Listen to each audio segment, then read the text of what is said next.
नमस्कार, बहुत बहुत स्वागत है आपका। भारत ने बीते 3 हफ्तों में चीन के जो बफरिंग जोन का जो एरिया पड़ता है, जिस एरिया को न चीन अपना बताता है न भारत अपना बताता है, लेकिन ये वो इलाका है जिस तरफ पेट्रोलिंग हर कोई करता था मार्च अप्रैल से पहले। यानी भारतीय सेना भी फिंगर 8 के आखिरी पॉइंट तक जाती थी और फिर वहां से वापस फिंगर 4 तक आ जाती थी, जहां पर भारत की चौकियां भी तैनात है। यानी फिंगर 4 के आगे जो फिंगर 8 तक का एरिया है और उसके आगे जहां पर मोल्डो गैरिसन पड़ता है, इस इलाके के बीच बहुत सारी ऐसी चोटियां हैं जो खाली पड़ी हुई थी और जिनके ऊपर बीते 3 सप्ताह, इसकी जो संख्या बताई जा रही है वो 6 बताई जा रही है। और ये जो खबर आई है वो बिल्कुल टॉप सोर्सेज से निकल कर आई है कि भारतीय सेना ने इन 6 अहम चोटियों पर कब्जा किया हुआ है। अब इन 6 अहम चोटियों में किन किन का नाम है वो निश्चित तौर पर आपको बताएंगे, साथ ही ये बताएंगे कि इनका रणनीतिक महत्व क्या है और सामरिक महत्व क्या है, क्योंकि दो अलग अलग बातें हैं और किस तरह से भारत को इसका एडवांटेज मिल रहा है। खास तौर पे इस वक्त पे जब मैं आपसे बात कर रहा हूं तो एक बैठक चल रही है। इस बैठक को आमतौर पर जब सेना बात करती है तो उसे मिलिट्री लेवल टॉक्स कहा जाता है, लेकिन ये जो है ये एक डिप्लोमेटिक लेवल टॉक इसलिए है क्योंकि इसमें कहीं ना कहीं डिप्लोमेटिकली चीज़ों को सॉल्व करने की कोशिश की जाएगी। दूसरी तरफ इसमें जो मध्य अक्टूबर से नए लेफ्टिनेंट जनरल होंगे 14 कॉर्प्स के, पीके मेनन, वो भी इसमें मौजूद है। यानी लेफ्टिनेंट जनरल हरिंदर सिंह तो हैं और लेफ्टिनेंट जनरल हरिंदर सिंह के अलावा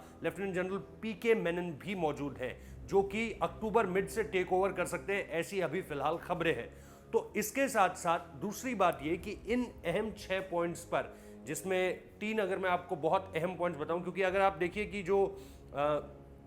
काला टॉप और हेलमेट टॉप का इलाका है, सिर्फ वो एलएसी मतलब वो हमारे एरिया से उस तरफ था, लेकिन 1962 के बाद भारत ने उस पर भी कहीं ना कहीं कब्जा कर लिया। लेकिन इसके अलावा जो 3 अहम पॉइंट्स आते हैं, जिसमें मगर हिल है, जिसमें गुरुंग हिल है और जिसमें रेचिनला है, तो ये 3 बहुत अहम स्ट्रैटेजिक पॉइंट्स हैं जिन पर इस वक्त पे भारतीय सेना का कब्जा। और इसी वजह से आप देख रहे हैं कि 29 तारीख से अब तक जिस वक्त पे हम बात कर रहे हैं 3 से 4 बार फायरिंग हो चुकी है। ये स्काई फायरिंग हुई थी, हवा में गोलियां चलाई गई थी, किसी एक दूसरे पे नहीं चलाई गई थी। लेकिन 1962 के बाद से जिस तरह से अब ये हालात जो होते जा रहे हैं, उसके बाद हमने देखा था कि सिक्किम नाथुला पास में जो है 1967 में भी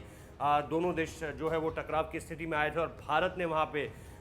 चीन को पीछे खदेड़ दिया था। लेकिन यहाँ पर अब बीते तकरीबन 15 दिनों में आप देख रहे हैं कि किस तरह से गोलीबारी, भले ही स्काई फायरिंग हो रही है लेकिन चेतावनी के लिए फायरिंग की जा रही है, लेकिन फायरिंग होनी शुरू हो चुकी है, जो कि पहले ऐसा नहीं होता था।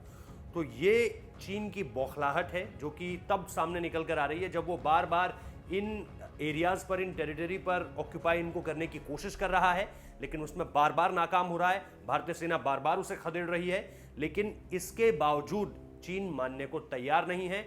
अब जबकि एक और कॉर्प्स कमांडर लेवल की बातचीत शुरू है, जिसको डिप्लोमेटिक बातचीत के नाम से भी कहा जा रहा है, देखना दिलचस्प होगा कि ये जो स्ट्रैटेजिक पॉइंट्स हैं, क्या इससे पीछे हटने की बात करेगा चाइना, क्योंकि हमारी तरफ से ये अलग अलग लेवल्स पे पहले ही कहा जा चुका है। हमारी तरफ से यानी भारत सरकार की तरफ से भी ये कहा जा चुका है, इंडियन आर्मी की तरफ से भी ये कहा जा चुका है, सीडीएस लेवल पे भी ये कहा जा चुका है कि भारत अब जिन टेरिटरी को ऑक्यूपाई कर चुका है वहां से पीछे नहीं हटेगा।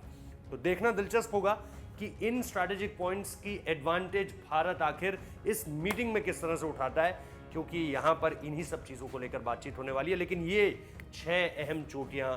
बहुत ज्यादा अहम है अगर आप भारत के हिसाब से बात करें, भारत के नजरिए से बात करें कि इस एरिया को अगर कंट्रोल करना है, क्योंकि जहां पर भारतीय सेना इस वक्त पे बैठी हुई है वहां से मोल्डो गैरिसन साफ साफ दिखता है। यानी चीन की जो मोल्डो में छावनी एक तरह से वो बनाने की कोशिश कर रहा है, वहां पर अगर वो कोई आर्टिलरी ला रहा है या फिर कोई आर्मर्ड व्हीकल्स ला रहा है या उनकी जो है इन्फेंट्री फोर्सेस आ रही हैं, तो वो सब कुछ भारत को आसानी से पता चल जाएगा।